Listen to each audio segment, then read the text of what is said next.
Hello, everyone. Welcome to the Carolina Business Savvy podcast. I am so excited today because I'm getting the opportunity to speak with someone that truly inspires me. Her name is Finda Kpakiwa. She created a fragrance called Empowered by Finda. And I love the fragrance. I can actually attest and testify to the fact that the aroma, the fragrance, it truly is amazing.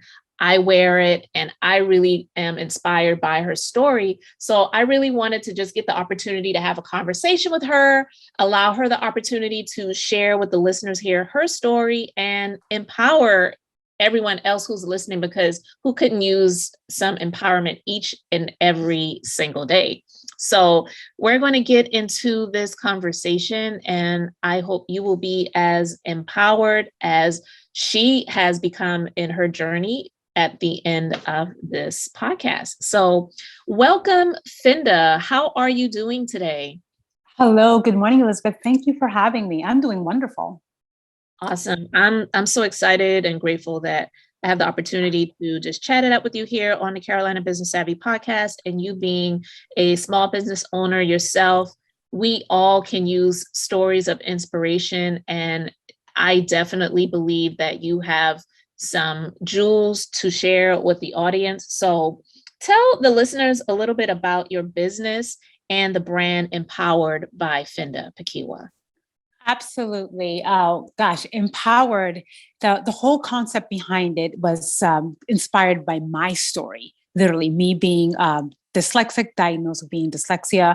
And I believe it was around age 21 in high school.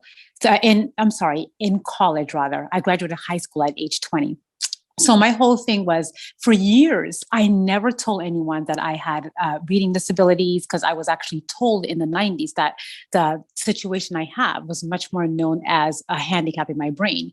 So I kind of hid it. I hid it for the longest time, didn't want to show it, share with anyone. I even felt like I hid it from myself, where even going to look for jobs, growing up, I would take my younger siblings to help me fill out resumes or applications and doing things like that.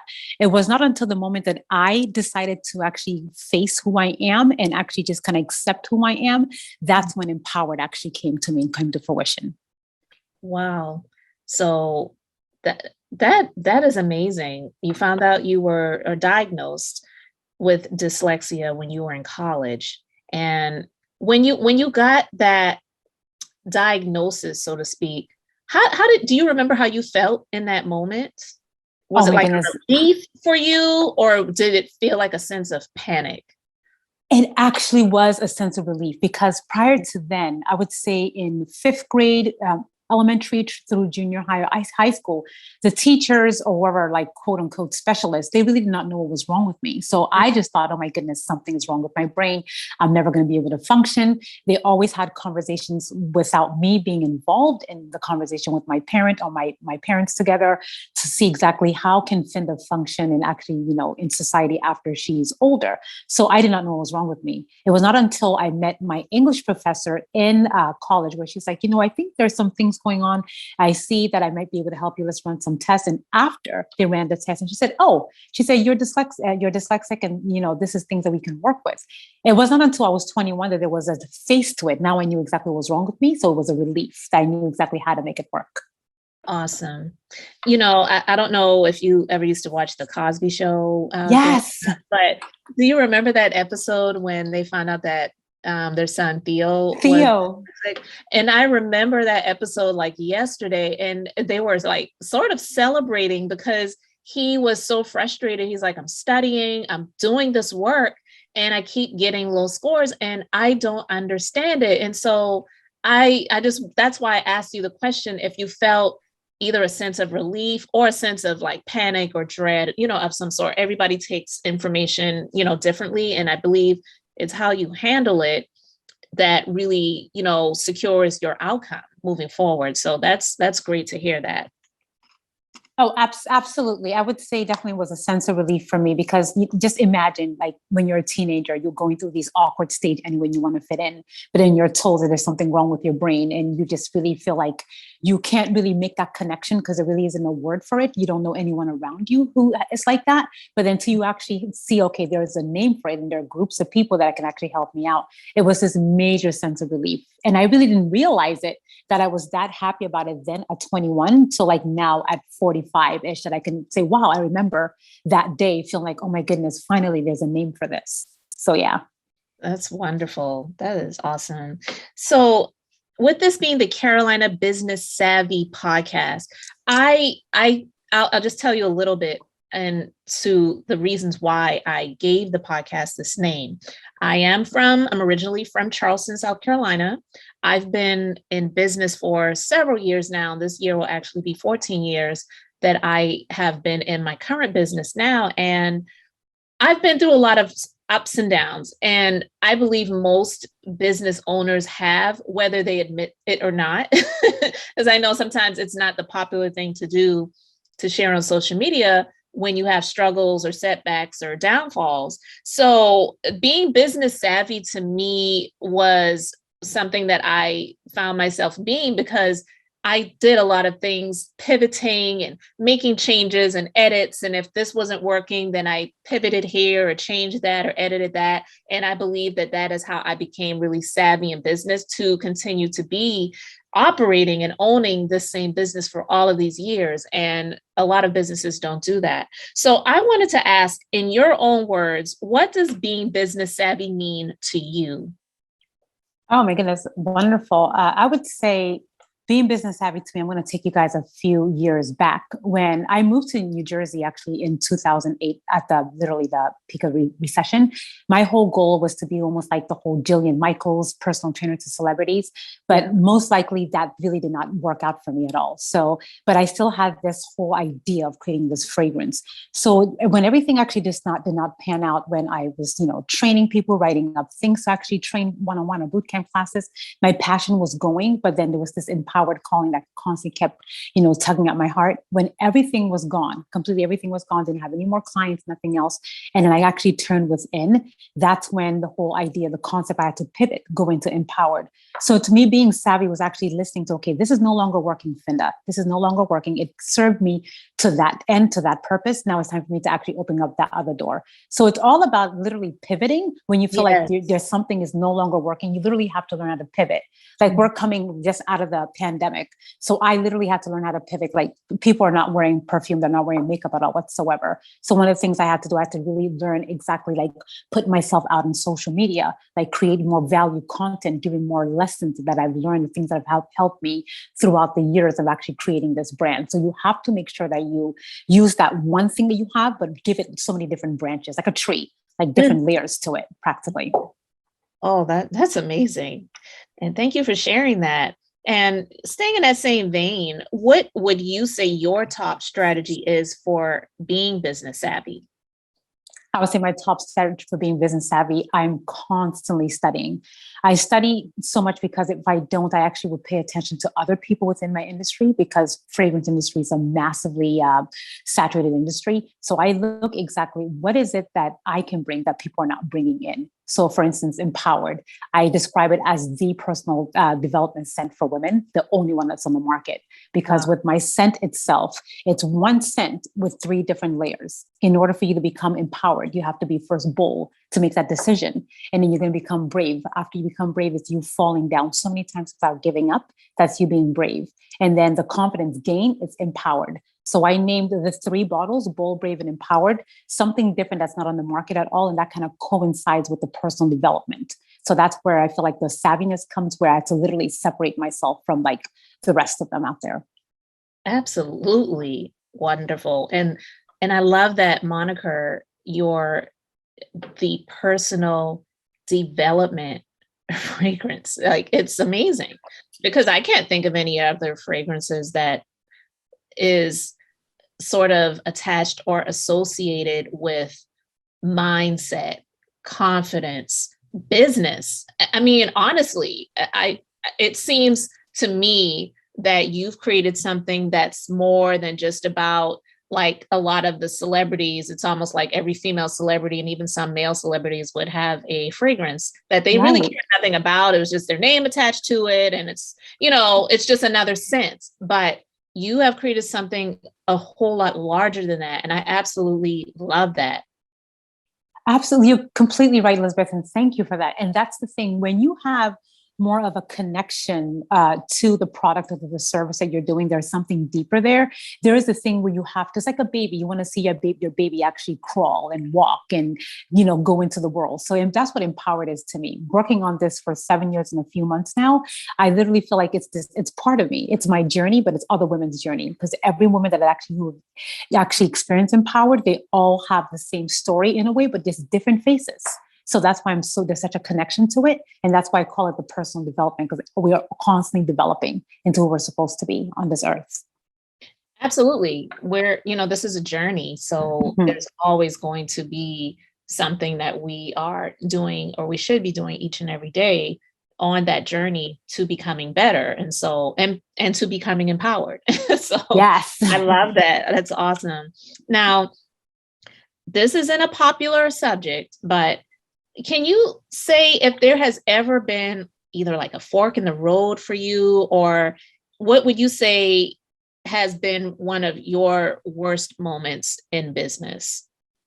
Oh my goodness. So many of them. I would say during the pandemic, actually, my a boyfriend, I would say partner of 12 years. We have a 4-year-old son. We moved in 2019 and things were going great, but it just seemed like with the pandemic, everything slowed down. So I was contemplating, like, no one's buying perfume at all whatsoever. And I need money coming in my household. So do I continue with this perfume? There was a lot of prayer involved, because without prayer, my fragrance never would have been at all. I'm going to put that out there. It literally is a mission from God. That's why I'm so passionate about it. So there was a lot of prayer involved. I asked my God, do I pursue my perfume because my family needs money? My family needs to keep a roof over their head. We need gas in the car. So a lot of that literally kind of led me to me kind of focusing, okay, Finda, tap into exactly what it is that you truly do know. And so I had to really use my voice. I have a very strong voice, but my message was kind of scattered.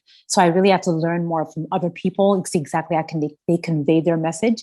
Even though the money's not coming in per se, I feel like the fork in the road was for me, okay, I'm going to put the perfume on the side for a bit, and then I'm going to focus on my message. So I'm really focusing right now on my messaging when it comes to creating value content, and also when it comes to actually just putting all of that together in a book. As a matter of fact, there's a book, I'm putting everything together for value, to actually offer that value to people. That's where I felt like that fork in the road came for me, because the product was not moving, but then my story is very impactful where I can impact others. Wonderful. And I believe most people who are in business or aspiring to be a business owner definitely can relate to that. And I believe that makes the best business owners, because we really had to work hard and fight for what we have built up and created, and nothing was given to us. So we know what it is to really like get it out of the mud and just like and stick it out in spite of the heavy downpours that may be coming into our lives, or the things that come to pretty much shake us. But I love how you kept your mind set on this business venture and you did not give up. And that definitely makes you business savvy. So I absolutely love that story. Absolutely. Thank you so much, Elizabeth. Do you mind if I elaborate on, because you mentioned that I did because I not was give going to up? ask you Yes. exactly if there was anything that you could tell the people, like exactly what you feel you really learned from that experience. So absolutely. And one of the reasons why I did not actually give up on it, I feel like if Empower did not come to me the way it did, then I definitely would have said, okay, I'm just going to, try something else. The thing is that Empowered, it came to me, and I would say I would never forget the day. It was July 14th, 2014. I literally had nothing else left. I didn't have any clients I was working with. I even dabbled working in music, being a music manager, but everything else was gone. But Empowered was still in my heart. I kept pushing it in the back burner. I said to myself, hey, I thought my path was to become like this known celebrity where it becomes like a music manager or a personal trainer, then create a perfume. that's what I thought my path was. But if I take you guys a little bit backwards, my father being a Methodist minister, I was always raised to actually, listen and fast and go in faith. So I fasted the 14th of July, and I was asking, I said, God, I feel really grateful for all the things I've gone through thus far and where I am right now. I said, I don't have anything. I don't know exactly where you're taking me, but I just want to say thank you for where I am. And me sitting down and actually just being in a complete gratitude mode, like a ton of bricks, the concept of empowered just kind of hit me, exactly how to market it, exactly that the story's in me. So although all those years, I had no clue exactly why the perfume kept tugging at me. But then that day of fasting, that's when empowered came to me.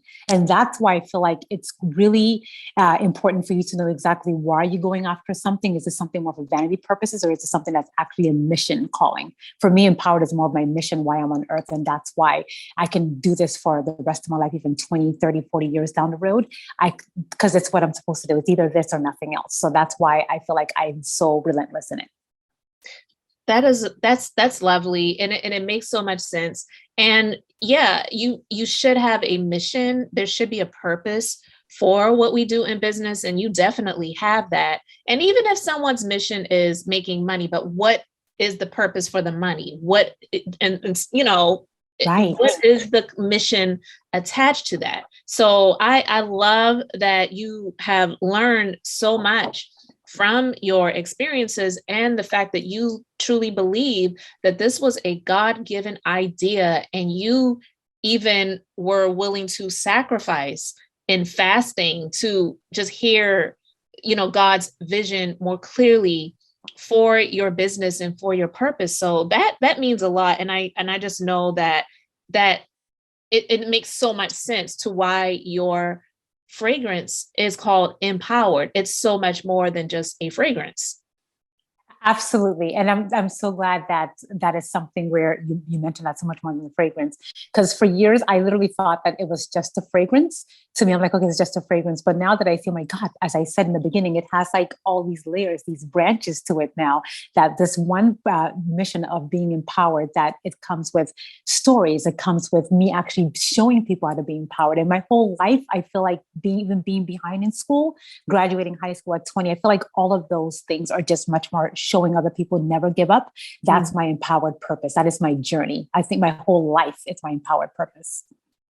I love that. We do need to have those voices that really have something behind it, and it's not just the fluffy, frou-frou, don't give up. You can do it, you can make it, you know what I mean, with no real purpose or meaning behind it. Like, you have the story behind the pushing and the inspiring and the empowering. So I am absolutely grateful that I got the opportunity to have you here on the podcast. And I would love for you to let the people know how they can stay in contact with you and continue to be empowered and even smell empowered. Absolutely. On all social media platforms, I am FK Empowered. You can even connect with me on LinkedIn. Finda Kpakiwa on LinkedIn. The last name, I can actually drop it down below for you guys. And also, my website is Empowered by Finda. And you can actually read up on all of the things that I actually have coming up, the books that I have coming up. I have my perfume on there, the 3 bottles, which is this 1 scent, but for 3 different women, the Bold, Brave, and Empowered. And also, I have my YouTube channel where I'm actually every week I give value content for all the lessons that I've learned, implemented, failed, and some of them actually just taken me to victory, that I share, because my mission is to empower as many people as possible. Lovely. Well, I'll definitely have that information in the show notes and on the website as well. So I'm super excited that we got the opportunity to speak today, and I am going to continue to follow you in your journey of being empowered, because I need empowerment every single day. It's like I need a shower and I need to be empowered. So yes. So thank you so much, Finda, for being with us here today on the Carolina Business Savvy podcast. It was an absolute pleasure. You are amazing, and I look forward to seeing greater things coming from you and for you in the near future. Thank you, Elizabeth. It was absolutely an honor having me today. Thank you so much. Thank you.